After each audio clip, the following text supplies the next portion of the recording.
마태복음 3장 1절에서 6절까지 말씀입니다.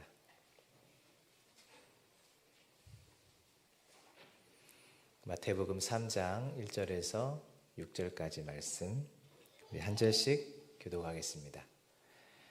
그때 세례 요한이 이르러 유대 광야에서 전파하여 말하되, 그는 선지자 이사야를 통하여 말씀하신 자라. 일러스되 광야에 외치는 자의 소리가 있어 이르되 너희는 주의 길을 준비하라, 그가 오실 길을 곧게 하라 하였느니라.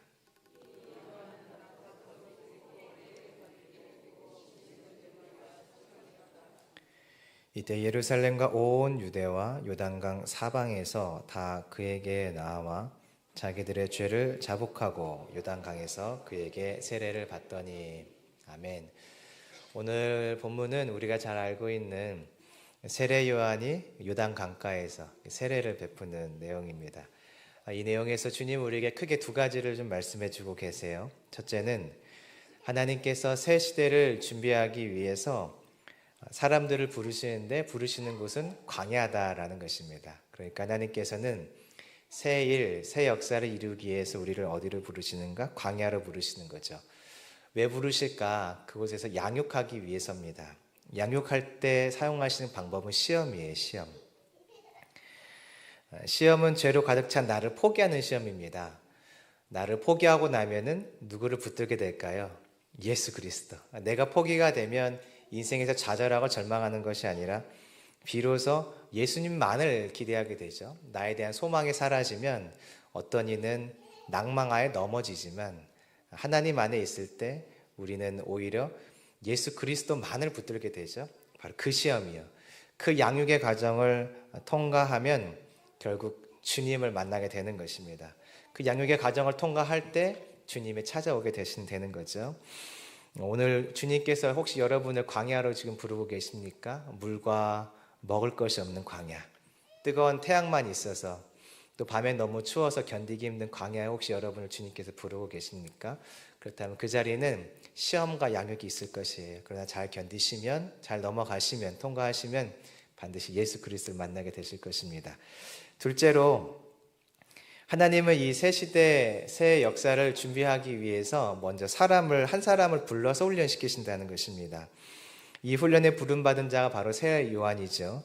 요한은 광야에 머물면서 하나님의 부르심을 따라 마음을 들였습니다. 그 이후에 세례 요한을 통해서 다른 사람들도 주께 돌아올 수 있는 기회를 얻었던 것이죠. 하나님께서는요, 새 일을 행하실 때 혼자 하실 수 있지만 사람을 부르시는데 많은 사람이 아니라 한 사람을 일단 부르십니다. 그리고 다른 사람들이 받아야 할, 걸어가야 될 그 길을 먼저 걸어가게 하시죠. 먼저 걸어가게 하도록 부름받은 그 자가 다른 사람들을 주께 돌아오도록 안내하는 자가 될 것이기 때문입니다. 혹시 이런 생각 드십니까? 왜 내가 꼭 이 자리에 있어야 될까? 왜 자꾸 나만 부르시는가? 여러분을 통해 주님께서 새 일, 새 역사를 하길 원하시기 때문인 것을 믿으시기 바랍니다. 오늘 말씀을 통해서 회개하며 소망 없는 나를 보고 유일한 소망이신 예수 그리스도를 보기를 원합니다. 그리고 그 주님 안에서 나의 부르심을 따라서 다른 사람들도 주께 인도할 수 있기를 소망합니다. 자, 1절 보시죠. 1절을 보니까 그때로 시작을 합니다. 그때는 언제냐면 2장에 있는 이야기 다음이 바로 그때겠죠. 2장에 보니까 예수님이 나사렛에 계실 때였습니다. 예수님은 나사렛 사람이라고 불려질 것이라고 하나님께서 예언을 하셨죠. 그리고 그 예언대로 예수님은 나사렛으로 가셨습니다. 그때, 바로 그때예요. 그러니까 예수님이 나사렛에 계실 때, 그때는 사실 정확하게 말하면 하나님이 일하고 계실 때예요. 그러니까 예수님이 나사렛에 가셔서 하나님이 예언하신 것들이 성취된다는 뜻은 그때는 하나님이 일하고 계실 때, 그러니까 하나님의 일하심이 나타나고 있을 때를 말하는 거죠. 하나님이 한 가지 일을 시작하시면 연이어서 다른 일들을 하십니다. 집을 리모델링 할 때 어느 한 부분 고치려고 해서 손대기 시작하면 요거 하나 고쳐놓으면 다른 것도 고쳐야 되고 또 다른 거 고치면 또 다른 거 고치지 않습니까? 마찬가지로 주님이 이 땅 가운데서 한 가지 일을 성취하기 시작하시면 수반되는 다른 일들이 계속 연쇄적으로 성취가 일어납니다. 그래서 하나님 어떤 한 가지 일을 시작하신다 하시면 여러분 기대하셔도 돼요. 이제는 하나님이 더 많은 일들을 연쇄적으로 하시겠구나. 예수님을 통해서 하나님의 언약이 이루어질 그때 하나님이 이제 세례 요한을 부르셨어요. 세례 요한의 주 사역지는 어딘가 봤더니 유대 광야죠. 요단을 중심으로 서편이 유대 광야, 그리고 그 옆에가 사마리아, 우편은 길르앗이죠. 동편은 길르앗이에요. 바로 그 중심에 있는 유대 광야에서 바로 이 세례 요한을 부르셨어요. 유대 광야가 그럼 과연 부름 받아서 가기에 좋은 곳인가, 가서 일하기에 좀 괜찮은 곳인가? 전혀 그렇지 않죠. 유대 광야는 아마 누구도 가고 싶지 않은 장소일 것 같아요. 유대 광야는 일단 할 일이 없습니다. 환경이 안 좋아요. 광야잖아요, 광야. 물론 유대 광야에는 어떤 좋은 그런 시절들이 있기는 하지만 어쨌든 환경이 안 좋습니다. 하나님께서 이 요한을 광야로 부르셨어요. 환경도 안 좋고 할 일도 없고, 사실은 부르심이 있다는 것은 뭔가 할 일이 있고 사람이 있어야 할 텐데 광야라면 사람이 없겠죠. 그러니까 하나님은 세례 요한을 부르셨는데 일할 만한 곳으로 보내지 않으셨다는 것이에요. 그럼 그가 광야에서 할 일은 무엇인가 봤더니 유대 광야에서 전파하여 말하되, 누군가에게 말을 해야 돼요. 전파를 해야 되는 것이죠. 광야에 사람이 있어야 되지 않겠습니까? 사람이 있어야 전파할 수 있고, 지금 제가 설교할 수 있는 것은 여러분 여기 이 자리에 계시니까 제가 말을 전하고 있지 않습니까? 광야에서 전파하는 사명을 감당하려면 사람이 있어야 되는데 사람들은 광야에 머무르지 않아요. 지나갈 수는 있죠. 그러다 이런 생각으로 지나갈걸요. 빨리 지나갔으면 좋겠다. 가급적이면 머무르지 않았으면 좋겠다. 다른 더 좋은 길 있으면 그곳으로 갔으면 좋겠다. 그곳이 광야죠. 근데 주님이 세례 요한을 그런 곳으로 부르셨어요. 그러니까 별로 안 좋은 사역지예요. 여기는 다 누구를 불러도 가고 싶지 않은 그런 사역지. 근데 하나님께서 이 요한을 부르시는 과정을 생각해 본다면 왜 굳이 여기까지 보내야 될까, 그 사람을? 이런 생각이 듭니다. 세례 요한은 태중에서부터 이미 준비된 사람이었어요. 그러니까 세례 요한은 갑자기 부름받은 사람이 아니라 이 땅에 올 때부터, 하나님 부를 때부터 특별하게 준비하신 사람이에요. 그래서 사역할 때까지니까 수십 년을 주님이 준비시키신 것이죠. 이 세례 요한이라는 사람은 갑자기 드러난 어떤 혜성과 같은 사람이 아니에요. 하나님 편에서는 오랜 기간 동안 이를 준비시켜서 그를 보낸 것이죠. 유대 광야로. 그러니까 이 세례 요한은 이미 훈련이 잘 돼 있는 사람이에요. 하나님의 특별한 은혜를 많이 경험한 사람인 거죠. 하나님이 눈여겨봤던 그 사람이에요. 바로 그 사람을 유대 광야로 보내셨어요. 더 좋은 곳 보내시지. 이렇게 준비된 사람 같으면 그 전파하는 말이 있을 때 그 말을 들을 수 있는 사람이 많은 곳, 언제든지 사람들이 있어서 그가 말만 하면 막 은혜가 부어질 수 있는 준비된 사람들이 가득해서 그가 한마디만 말해도 그 건의에 다 같이 순복하며 살아계신 하나님을 볼 수 있는 그런 곳으로 이런 사람은 보내줘야죠. 오랫동안 준비되었다면 이런 사람은 그곳에 가야죠. 그런데 그곳은 우리 생각과 다르게 광야였어요. 그렇다면 분명히 이유가 있겠죠, 그렇죠? 이렇게 잘 준비시키시고 훈련시키신 사람이 나시린처럼 오랫동안 준비시키신 사람을 광야로 보냈다면 분명히 이유가 있을 것이에요. 우리의 삶을 돌아보면 우리가 이럴 때가 있죠. 하나님은 나를 참 오랫동안 훈련시키셨는데, 준비시키셨는데 왜 내가 여기 있어야 되는가? 왜 이런 곳에 있어야 되는가? 그래도 나같이 준비된 사람이면, 능력이 좀 있는 사람이면, 경험 있고 은혜가 있는 사람이라면 나는 여기 말고는 저기가 더 낫지. 저 자리가 내 자리지 이 자리는 내 자리가 아니지. 그런 곳에 저와 여러분이 있을 수 있어요.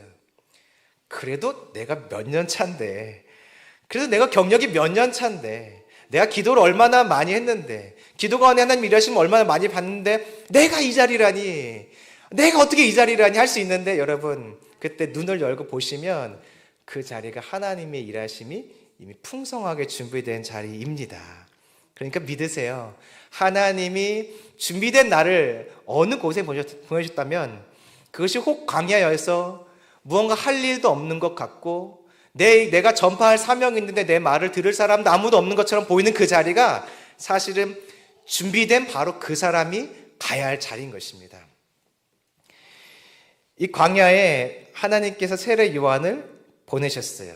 먹을 것도 풍성하고 음식도 있고 간식도 있고 물도 있고 에어컨 빵빵한 세미나실이 준비된 그런 곳이 아니라 먹을 것도 없는, 마실 것도 없는 뜨거운 태양만 있는 바로 그 광야로 주님이 이 사람을 보내셨죠.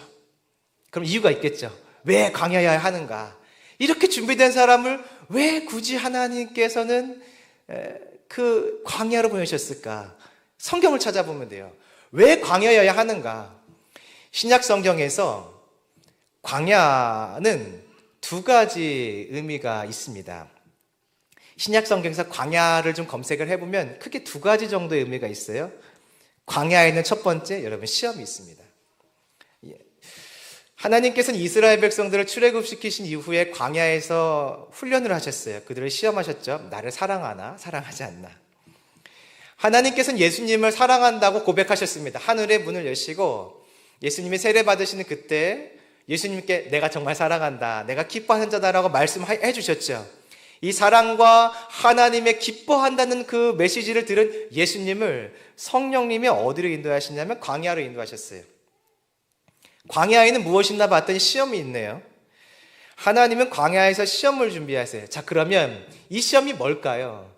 이 시험이 뭘까요? 3절에 그 답이 있는데요.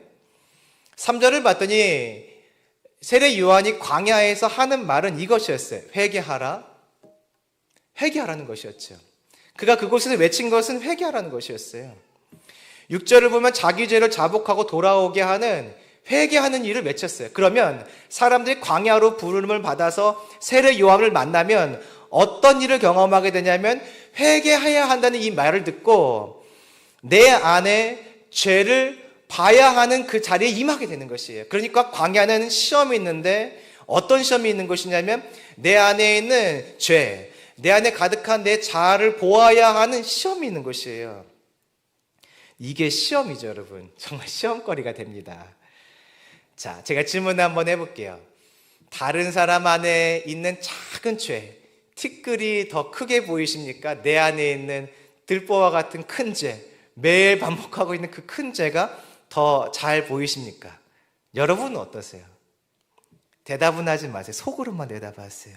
누가 들을까? 자, 속으로만 대답하세요. 다른 사람에게 있는 작은 티, 들보, 죄송해요. 티가 더 잘 보이십니까? 내 안에 있는 들보가 더 잘 보이십니까? 물어보나 마나예요. 다른 사람에게 있는 작은 죄 하나가 얼마나 크게 보이는지 몰라요. 조금만 말실수를 해도 눈빛, 행동 하나만 봐도 얼마나 이게 크게 보이는지 몰라요. 그런데 내 안에 있는 들보가 잘 보이지 않죠. 그래서 누군가가 만약 찾아와서 당신 좀 회개해야 될 것 같아요. 하나님이 그런 메시지를 줍니다라고 혹시 누군가 말을 한다면 마음이 꽉 닫혀요.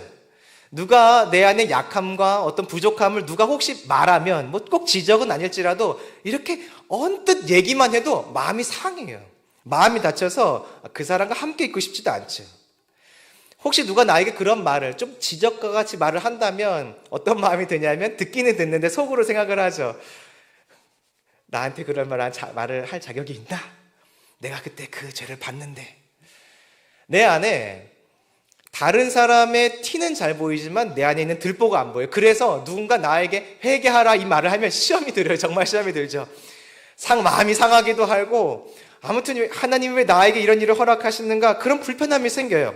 그런데 광야에서 하나님이 사람들을 모아서 세례 요한을 통해 이 말을 듣게 하시는 것이에요. 너의 안에 있는 죄를 봐라. 너의 안에 있는 그 죄로 가득한 생각을 봐라. 마음을 봐라. 그 행동들을 기억해라. 떠올려라. 그리고 회개해라. 이렇게 요청을 하시죠. 이 광야에서 있는 시험은 그러니까 뭐냐면 나를 포기하는 시험이죠. 나를 인정하고 그래서 나를 좀 보호하고 싶었던 그런 마음들을 다 내어버리는 것이에요. 유리창을 팍 망치로 깨면 와장창하면서 그 유리가 산산조각이 나버리죠. 그런 것처럼 내 안에 있는 자아를 다 깨워버리도록 하는 시험이 있는 것. 너 그거 인정할 수 있겠어? 너 안에 있는 그 약함 인정할 수 있겠어? 그 부족함 인정할 수 있겠어? 인정 한번 해봐 하는 시험이 있는 것이 바로 광야이죠. 그러면 신약 성경에서 또 광야는 어떤 의미가 있을까요, 여러분? 성경을 찾아봤더니 광야에는 양육이 있다고 말하고 있어요. 이 신약에는 양육이 있다고 분명히 말하고 있습니다. 단단하게 하는 것, 살찌게 하는 것, 영양의 공급, 성장이 바로 이 광야에 있죠. 이스라엘 백성들의 그 출애굽 여정을 봤더니 하나님께서는 만나를 매일같이 내려주셨고 어떤 일정한 기간 동안 메추라기를 주셨어요. 그래서 이스라엘 백성이 정말로 육이 살찔 수, 물론 그게 이렇게 살찔 만한 음식인지는 잘 모르겠지만 살찔 수 있고 육이 건강해질 수 있고 영양이 공급될 수 있도록 하나님이 광야에서 이스라엘 백성들을 정말로 양육하셨죠. 반석에서 나오는 물로 그들을 목을 축이게 하시며 양육을 하셨습니다. 광야에서의 테스트, 시험 잘 통과하면 정말 양육이 이루어져요. 살도 찌고 영양도 공급되고 성장도 돼요. 그런데 육체가 하나님의 공급으로 살쪄갈 때 우리가 깨닫는 것이 있어요. 와, 이 하나님 너무 좋네. 좀 더 이용해 볼까? 그런 마음도 들 수 있지만 하나님의 반복된 공급, 반복된 살찌우게 하심, 반복된 영양의 공급이 있을 때 어떤 생각이 드냐면 그래, 이 세상 사는 게 내 힘으로 되는 게 아니지. 그래, 진짜 하나님 말씀대로 세상을 살게 되는구나. 이것이 경험이 돼요. 누가 가르쳐 주거나 그렇게 말해야지라고 알려주는 것이 아니라 주님의 공급을 받고 또 받고 또 받고 연속적으로 받게 된다면 이게 누구의 힘으로 사는 것이었지? 내 힘으로 사는 게 아닌 것 같다. 이게 주님의 말씀으로 사는 게 맞구나. 주의 능력으로 사는 게 맞구나. 은혜의 공급으로 사는 게 맞구나 하는 하나님에 대한 신앙이 내 안에서부터 일어나기 시작을 해요. 육신의 영양이 공급되기 시작하면, 반복되기 시작하면 영혼의 깨어남, 눈의 깨어남, 귀의 열려짐, 마음의 열려짐이 있는 것이에요. 그래서 하나님으로 사는 거구나. 말씀으로 사는 거구나. 약속으로 사는 것이구나. 이게 깨달아지는 것이죠. 그 신약에서 말씀은 누군가요? 예수님. 그러니까 이 광야에서 시험을 통과하며 하나님이 허락하시는 양육의 자리로 들어가며 깨닫는 것이 있어요. 이 땅에서 사는 것은 말씀으로 사는 것이구나. 예수님으로 사는 것이구나.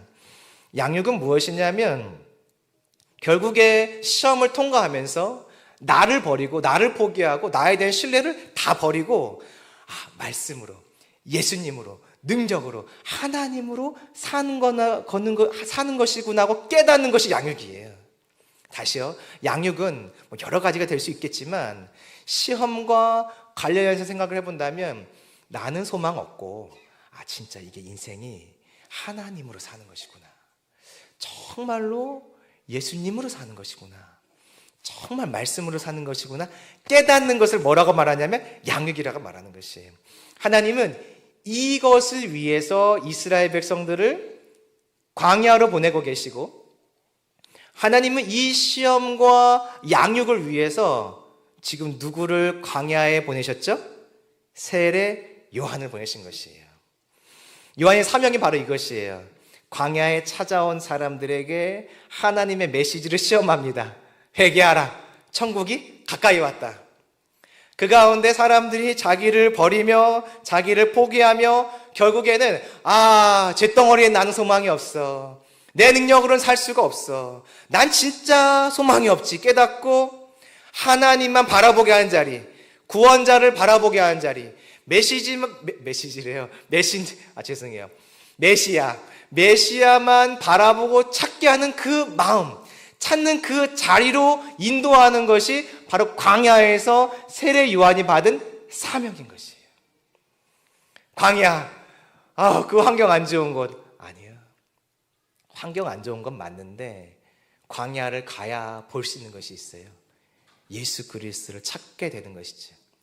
광야를 가야지 만날 수 있는 것이 있어요. 내 안에 죄로 가득한 이 모습. 아무리 다시 봐주고 잘 봐주려고 해도 소망 없는 나의 모습은 광야를 가야 보입니다. 주님은 그 일을 위해서 세례 요한을 부르셨고 세례 요한에게 그 자리에 있게 하시며 사람들을 보내신 것이에요. 하나님은요, 우리의 인생을 광야로 부르세요.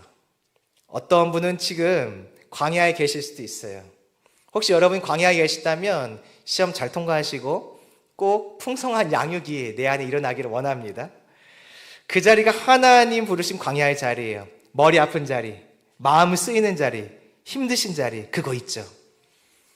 또 생각나는 그 일, 정리되지 않는 그 상황, 머리 아프고 지끈지끈, 그게 여러분을 지금 하나님이 부르신 광야의 자리예요.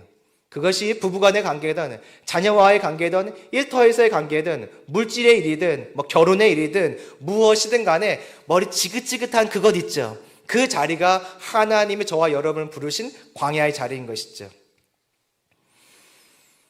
이 시간 빨리 지나갔으면 좋겠다, 여러분 그런 마음 들지 않습니까? 그래서 우리 마음에 드는 생각은 이거 놓고 빨리 기도해야겠다.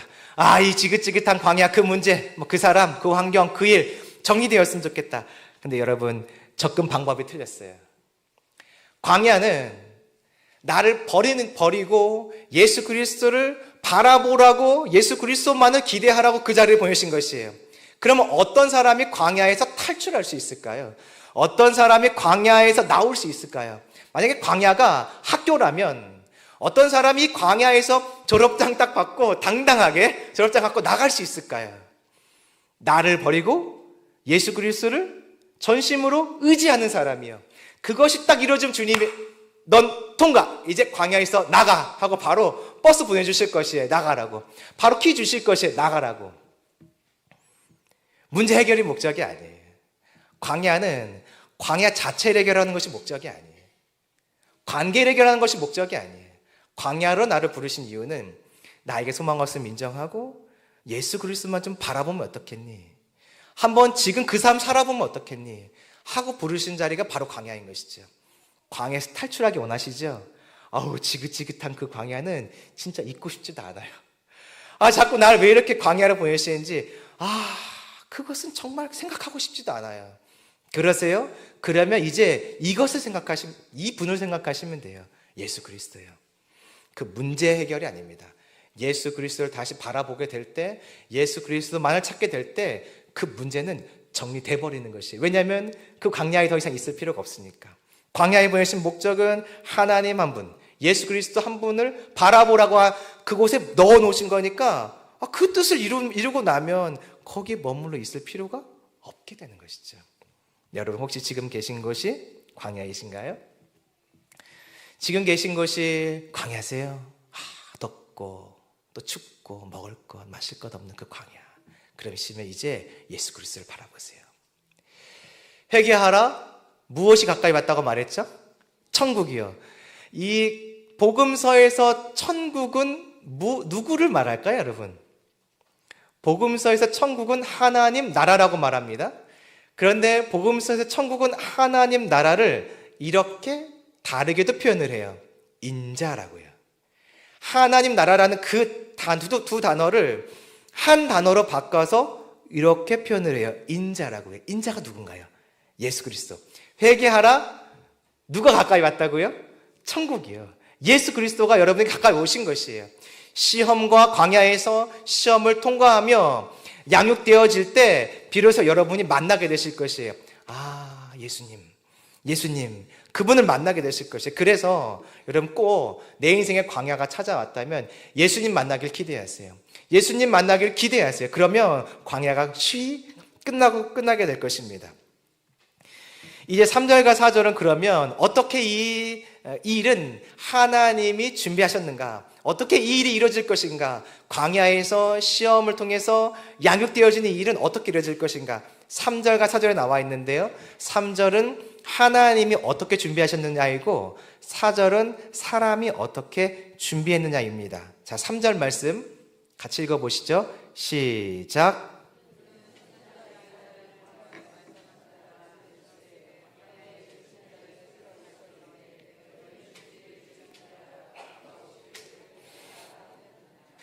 (3절에) 하나님께서는 세례 요한을 통해 하실 일들을 이미 계획해 놓으셨다 이렇게 말씀해 주시죠. 선지자 이사야를 통해서 내가 이 일들을 할 거야 라고 이미 말씀을 해 주셨어요. 그러니까 앞으로 일어날 이 세례 요한과 관련된 일들은 하나님의 준비가 먼저 있었던 것이죠. 하나님의 계획하심이 있었어요. 우리의 인생에는요, 어떤 일도 우연히 일어나지 않습니다. 어떤 일도 하나님 눈 바깥에서, 계획 바깥에서 일어나는 일은 없어요. 하나님이 계획하시고 때로는 허용하시고, 하나님의 눈 안에서, 하나님의 품 안에서, 그의 생각 안에서, 그의 손 안에서 모든 것이 이루어지고 있습니다. 예언은 이렇죠. 광야에서 외치는 자가 있고 그가 주의 길을 준비하되 오실 길을 곧게 한다, 이렇게 되어 있습니다. 그런데 이 하나님께서 행하시는 이 일을 행하실 때 어떻게 하실 것인가에 대한 한 가지 덧붙임이 있어요. 사실은 이 덧붙임은 없어도 돼요. 없어도 이 일은 얼마든지 이루어질 수 있는데, 하나님은 이 일을 반드시 한 가지를 덧붙여서, 자신의 계획을 이루실 때 한 가지를 덧붙여서 하세요. 그것이 무엇이냐면, 내가 계획한 이 일을 수종될 사람을 미리 준비시키시는 것이죠. 수종될 사람을 부르시는 것이, 너 할래? 아니면 너?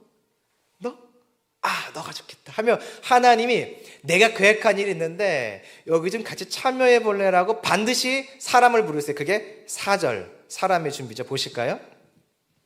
이 요한은 낙타털 옷을 입고 허리에 가죽띠를 띠고 음식은 메뚜기와 석청이었더라. 하나님이 계획하신 이 일에 하나님은 한 사람을 부르셨는데 그것은 바로 세례 요한이었어요.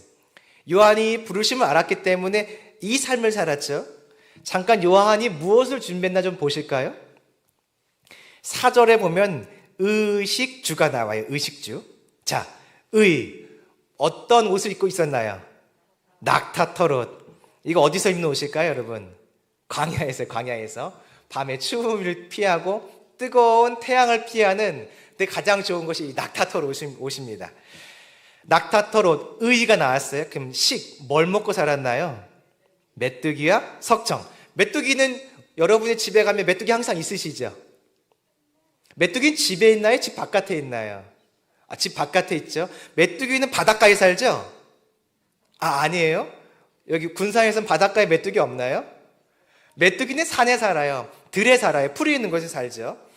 그러니까 메뚜기를 먹었다는 것은 집 안에 살고 있지 않았다. 세례 요한이 집 밖에 있었다는 것을 보여주죠. 석청 뭔가요? 석청. 꿀이죠, 꿀. 여러분 집에 다 꿀 한 송이씩 그 천장에 매달려 있으시죠? 아니죠. 꿀은 어디에 가면 있나요? 집 바깥에. 그러니까 세례 요한이 낙타털 옷을 입고 있었고 메뚜기와 석청을 먹고 지냈다는 것은 한두 번 바깥에 나가서 그걸 먹었다 이런 얘기가 아니라, 외식했다라는 얘기가 아니라 일상적으로 그렇게 살았다라는 의미죠. 그러면 의식은 해결됐고 어디에 살았다는 얘기인가요? 광야에서요. 세례 요한은 하나님의 부르심을 받고 광야에서 살았어요. 왜 집 놔두고 광야 갔을까요? 멀쩡한 집도 있었을 거 아니겠습니까? 아빠 엄마가 있으니까. 그런데 왜 멀쩡한 집 놔두고 바깥에서 살았을까요? 광야에서. 그것은 하나님의 준비 때문에 그렇습니다.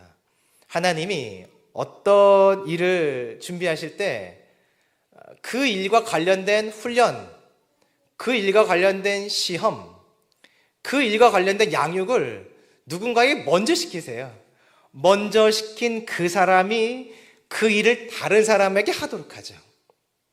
주님이 요한에게 말씀하세요. 요한아, 너가 먼저 좀 가 있어라. 사람들 오면 있잖아, 식탁도 좀 차리고 포크도 좀 놔야지. 음식은 내가 준비할게. 양식은 내가 준비할 테니까 넌 광야에 좀 가서 너가 좀 먼저 상 닦고 사람들 마저 준비 좀 해라. 집도 좀 깨끗하게 치우고. 아차차차, 기억할 게 있다. 사람들이 오면 첫인사는 이렇게 했으면 좋겠어. 주님 뭐라고 인사할까요? 첫인사는 말이지, 회개하라, 천국이 가까이 왔다라고 인사해.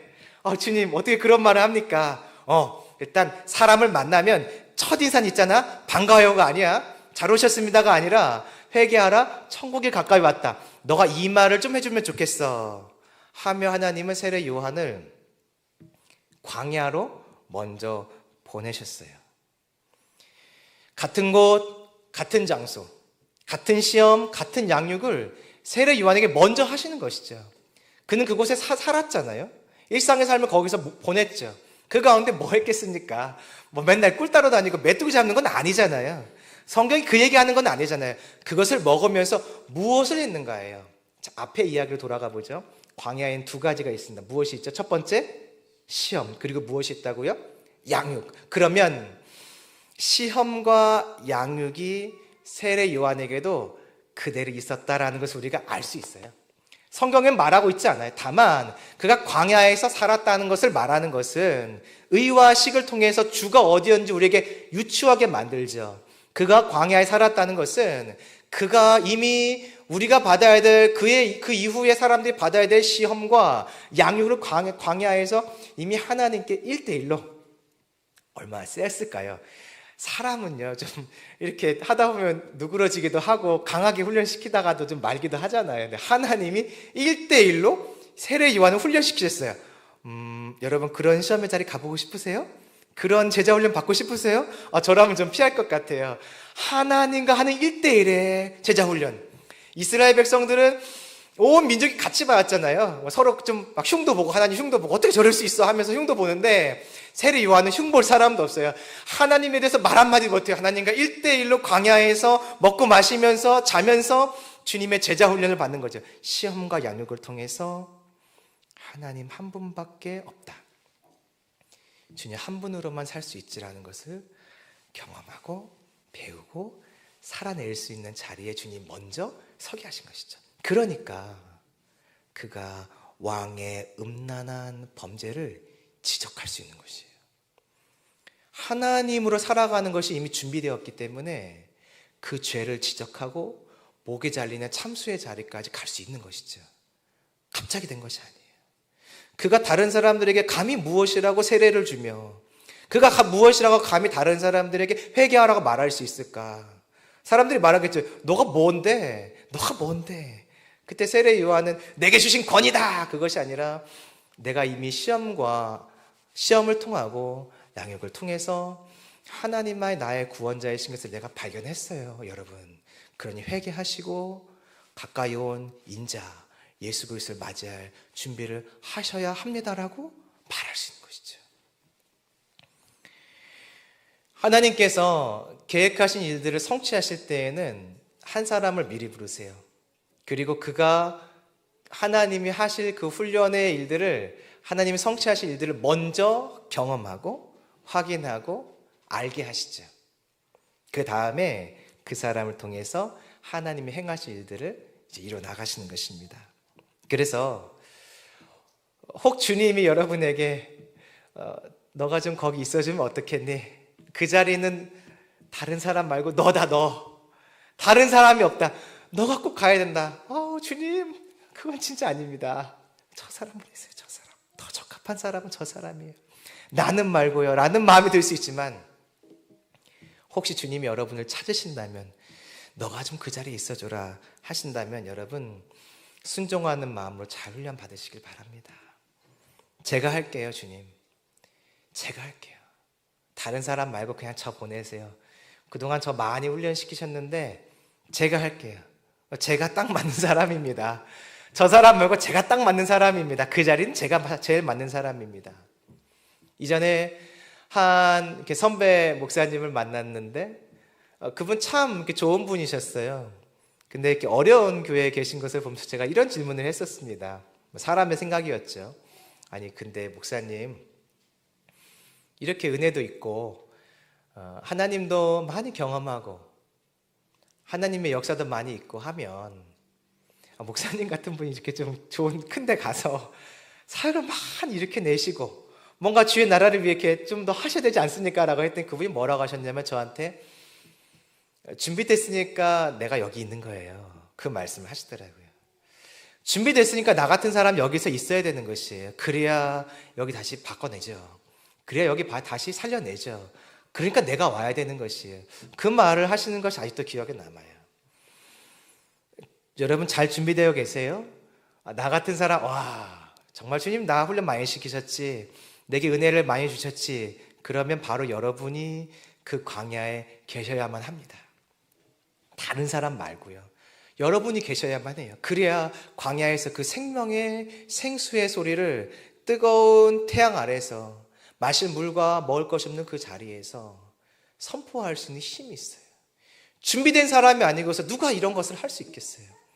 준비되지 않은 사람이 어떻게 이런 자리에 서 있을 수 있겠어요? 환경에 넘어지고 말 것이. 하지만 준비되어 있다면 환경을 넘어서 어떻게 회개하라, 천국에 와라, 가까이 왔다라는 말을 다른 사람이 할 수 있겠어요? 그러나 준비되어 있고 예수님만이 소망인 것을 안다면 예수님이 가까이 왔으니까 이제 그분 만나실 준비하셔야 됩니다. 지금 회개하셔야 돼요.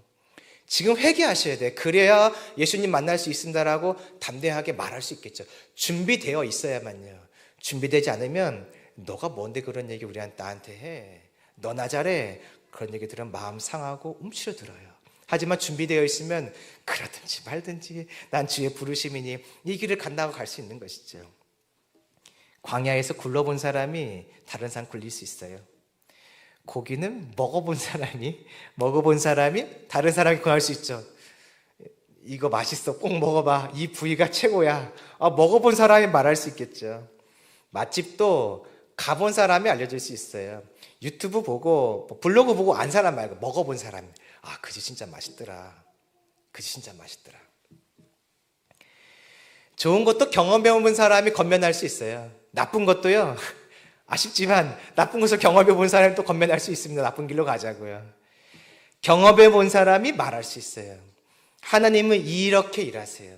먼저 경험시키시고 세례 요한을 통해서 다른 사람들에게도 그가 걸어갔던 회개함으로 가까이 오신 예수님을 만날 준비들을 시키시는 것이죠.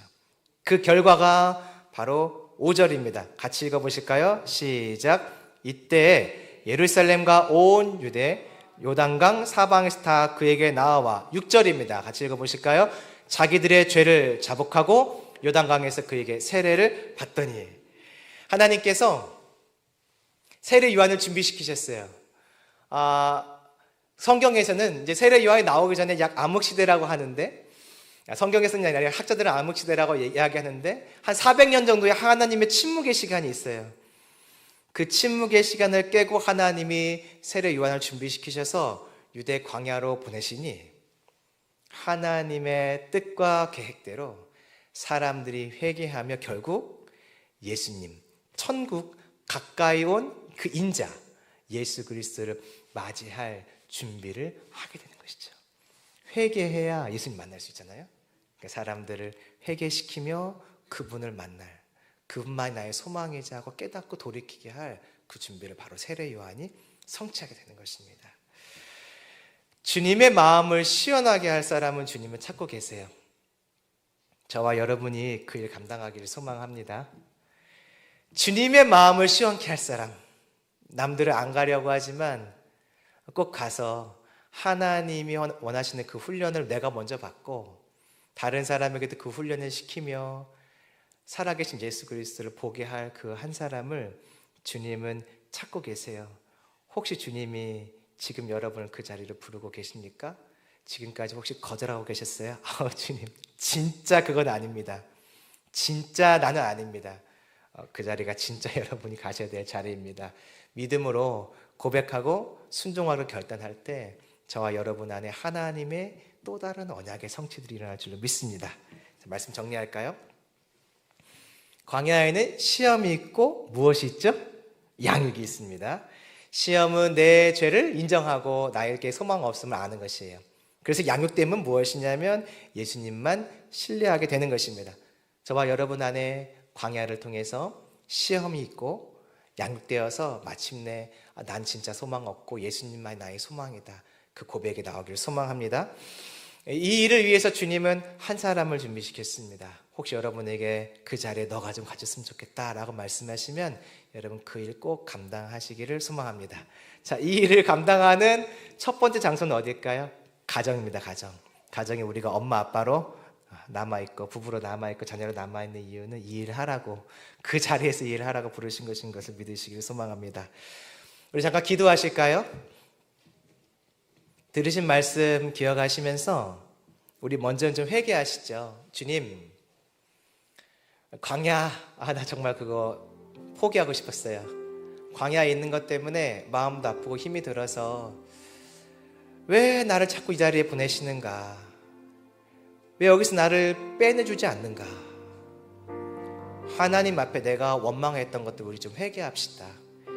하나님은 그 자리에서 나를 포기하고 버리고 예수 그리스도를 전심으로 기대하라고 지금 나를 그 자리에 세워두셨습니다. 그러나 주님의 마음을 알지 못하니 나의 광야에서 나가고 싶다고, 당장 좀 빼달라고, 어떻게 해서든지 빼달라고 했던 나의 약함, 주의 마음을 모름, 나의 완악함을 잠깐 좀 회개하시면서 우리 기도하시죠. 기도하겠습니다. 주님 감사합니다. 오늘 이 자리에서 우리가 이 하나님의 마음을 다시 알게 하시니 감사합니다. 광야로 나를 보내신 것, 사람들을 부르신 목적이 있습니다. 세례 요한을 먼저 그 자리에 보내시고 많은 사람들을 그곳에 보내시듯이 부르시듯이 오늘 우리를 주님은 광야로 부르고 계십니다. 나를 광야로 부르신 것을 믿습니다. 이 자리가 지금 광야인 것을 믿습니다. 주님, 그래서 이 자리에서 나 떠나기를 소망했지만 이제 용서하시옵소서. 나에게 소망이 없음을 보게 도와주시옵소서. 나에게 소망이 없는데 나는 이 자리를 떠나서 다시 내 힘으로 무언가를 해보겠다고 마음을 갖고 있었습니다. 용서하시옵소서. 나는 떠나면 안 되는 사람이었는데 몰랐음을 용서하시옵소서. 광야에서 이 시험을 잘 통과하여, 회개의 시험을 잘 통과하여 가까이 온 천국 예수 그리스도를 만나는 그 양육자 자리까지 가야 하는데 내가 이것을 넘어가려고 했습니다. 간과하려고 했습니다. 용서해 주세요. 하나님, 더 이 광야에서 시간들을 잘 보내길 원합니다. 주님이 나를 이곳에 불러주셨으니, 성령을 통하여 나를 이곳에 인도하셨으니 내가 이곳에서 이 시험, 이 양육 잘 받고 잘 통과하여 수료증 받고 광야를 떠나기를 원합니다. 떠나면 내게는 정복이라고 하는, 가나안 정복이라고 하는 하나님의 허락하신 승리의 역사들이 준비되어 있습니다. 이 땅을 정복해 나가며 주의 나라를 위한 준비들이 나에게 이미 계획되어 있습니다. 하나님, 나의 광야 잘 통과하지 못하였던 것을 용서하시고 통과하기를 거절하였던 것을 용서하시고 이제 다시 한번 은혜를 허락하여 주셔서 이 광야의 삶을 잘 감당할 수 있게 도와주시옵소서. 우리 이 시간 한 번 더 기도할 때는 우리 이렇게 좀 기도하실까요? 주님, 나 그 광야의 자리에 지금 있는데 주님 어디 계셨어요? 그때 주님 나에게 무슨 말씀 하고 계셨어요? 혹시 내가 듣지 못한 주님의 음성이 있다면 이 시간 듣기를 원합니다. 나의 귀를 열어 듣게 하시고 주님이 무엇을 그때 그 자리에서 하고 계셨는지 나의 눈을 열어 보게 하시고 나의 마음을 열어 그때 주님의 마음이 어땠는지, 그 광야에 나를 보내놓으신 주님의 마음이 어땠는지 이 시간 내가 깨닫게 하시옵소서.